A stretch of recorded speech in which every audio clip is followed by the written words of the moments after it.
Arestado na ng otoridad ang 2 miyembro ng Palakol Gang na sangkot sa 8 insidente ng nakawan sa Skyway. Aabot naman sa 134 milyong piso ang natangay ng grupo sa kanilang mga biktima. Mar Gabriel sa balita.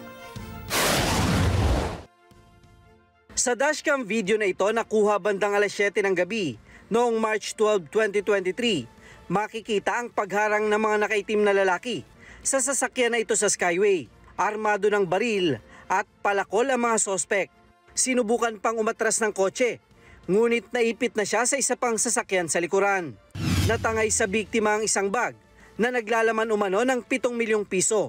Sa isa pang insidente nitong Agosto 2023, mga nakabonet na sospek na armado rin ng palakol ang humarang sa isa pang SUV.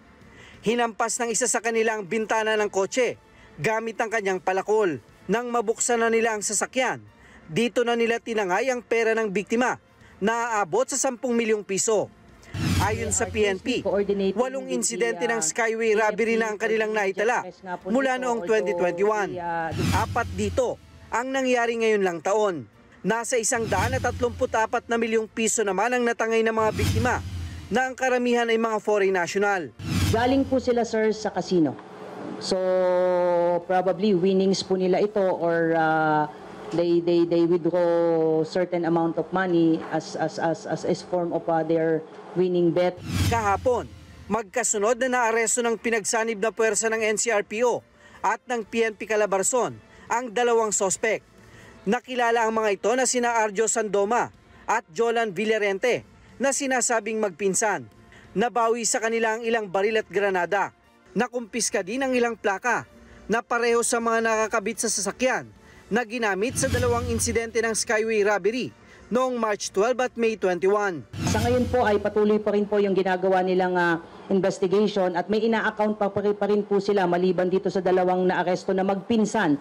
Ay mga 5 to 6 persons pa daw po yung inahabol nila para makuha na po nila itong grupo na ito. Iniimbestigahan na ang iba pa nilang mga kasabwat. Malamang at although hindi pa natin na-establish yan, ay meron po talagang nagpo-provide ng information. Alam nila kung sino yung mga individual na nagwi-withdraw ng malaking pera. Sasampahan ng mga sospek ng kasong illegal possession of firearms and explosives. Mar Gabriel, para sa Mata ng Agila. Matatag, matapang, matapat.